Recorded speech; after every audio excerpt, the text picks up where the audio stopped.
August 2013. 5 seconds. Start. தலைவர் அவர்களே, தமிழ்நாடு மின்சார வாரியத்தின் வரவு செலவு திட்டத்தின் மீதான விவாதத்தில் பங்கேற்று ஒரு சில வார்த்தைகள் கூற விரும்புகிறேன்.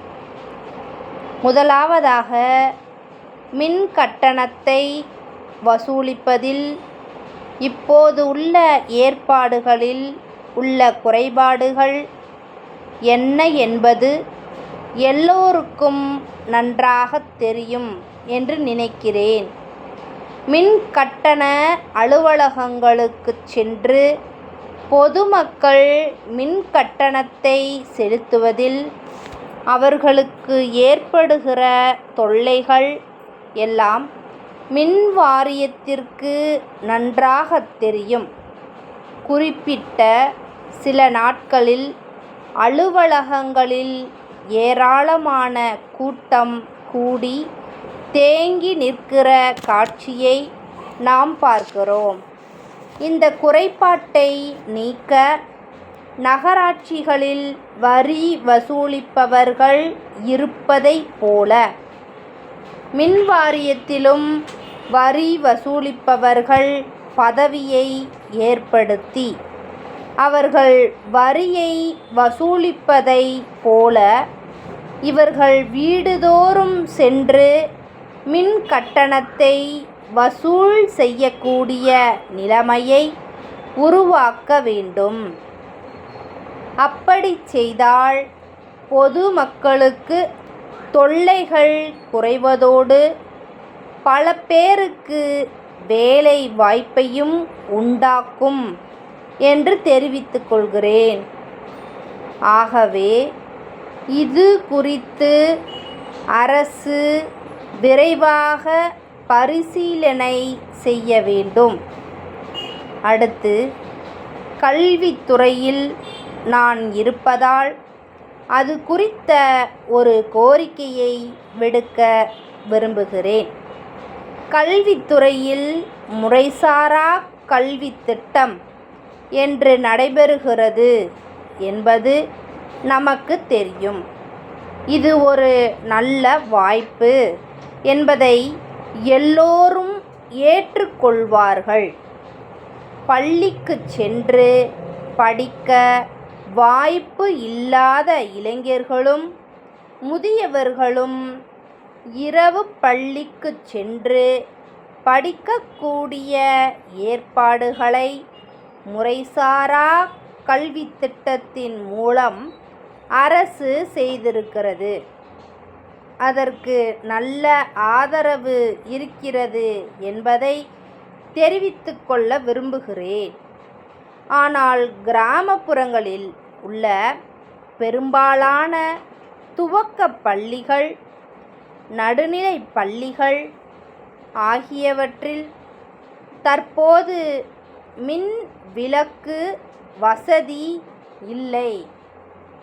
மண்ணெண்ணெய் விளக்கின் ஒளியில் பாடம் நடத்தப்படுகிறது. இதனால் திட்டத்திற்கு சரியான கவர்ச்சி இல்லை. ஆகையால் என்னுடைய கருத்து ஒன்றை சொல்ல விரும்புகிறேன். குடிசைகளுக்கு ஒரு விளக்கு என்கிற ஒரு திட்டத்தை மின்சார வாரியம் வைத்திருக்கிறது. அந்த திட்டத்தின் கீழ் துவக்க பள்ளிகளுக்கும் நடுநிலை பள்ளிகளுக்கும் மின் விளக்கு வசதி செய்து கொடுத்துவிட்டால் கிராமப்புறங்களில் முறைசாரா கல்வி சிறப்பாக நடைபெறுவதற்கும் இரவு நேரங்களில் கிராம மக்கள் வந்து படிப்பதற்கும் உதவியாக இருக்கும். ஆகவே இது குறித்து மின்சார வாரியம் பரிசீலனை செய்ய வேண்டும் என்று கேட்டுக்கொள்கிறேன். சென்னை மாநகராட்சியில் சென்ற ஆண்டு சில பஞ்சாயத்துக்கள் சேர்க்கப்பட்டிருக்கின்றன. மாநகராட்சியில் சேர்க்கப்பட்ட பின்னர் அந்த பஞ்சாயத்துக்களில் உள்ள மக்கள் அனைவரும் ஒழுங்காக மாநகராட்சிக்கு வரியை செலுத்தி வருகிறார்கள். அதன் பிறகும் கூட தெருவிளக்கு வசதிகள் செய்து தரப்படவில்லை. இது நியாயமாகாது. இது குறித்து மின்சார வாரியம் பரிசீலனை செய்து அவர்களுக்கு உடனடியாக தெருவிளக்கு வசதி செய்து தர வேண்டுமென்று கேட்டுக்கொண்டு பேச வாய்ப்பு கொடுத்ததற்கு நன்றி தெரிவித்து அமர்கிறேன். மும்பை அற்புத மர ஜாமான்கள் கூட்டமைப்பிடமிருந்து அகமதாபாத் ஜிவாஜி நூலகத்திற்கு எழுதும் கடிதம். அன்புடையீர், தங்களுடைய 3ஆம் தேதியிட்ட கடிதம் வரப்பெற்றோம்.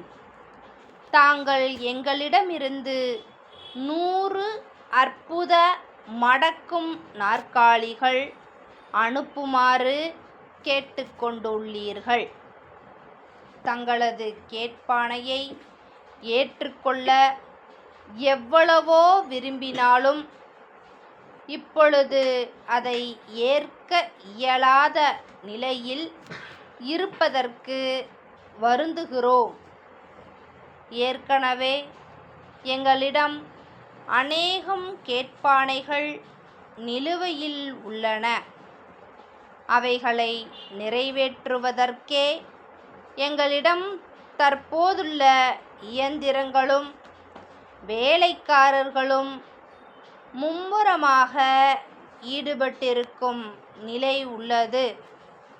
எனவே தாங்கள் ஜாமான்களை அனுப்புவதற்கு கூடுதல் அவகாசம் அளிக்க தயாராக இருந்தாலும் தங்களுடைய ஆணையை தற்போது ஏற்றுக்கொள்ள முடியாத நிலையில் இருக்கிறோம். எங்களது அற்புத நாற்காலிகளுக்கு ஏராளமான கிராக்கி இருப்பதால் நெருக்கடியை சமாளிக்க இங்கிலாந்திலிருந்து ஒரு புதிய இயந்திரத்தை பெற முயற்சித்துக் கொண்டிருக்கிறோம். அது வந்து சேர பல மாதங்கள் ஆகலாம். ஆகையால் தங்களுடைய தேவையை பூர்த்தி செய்ய முடியாத நிலையில் உள்ளோம். வருங்காலத்தில் உங்கள் சேவையில் முன் நிற்போம். தங்கள் நம்பிக்கையுள்ள ஸ்டாப்.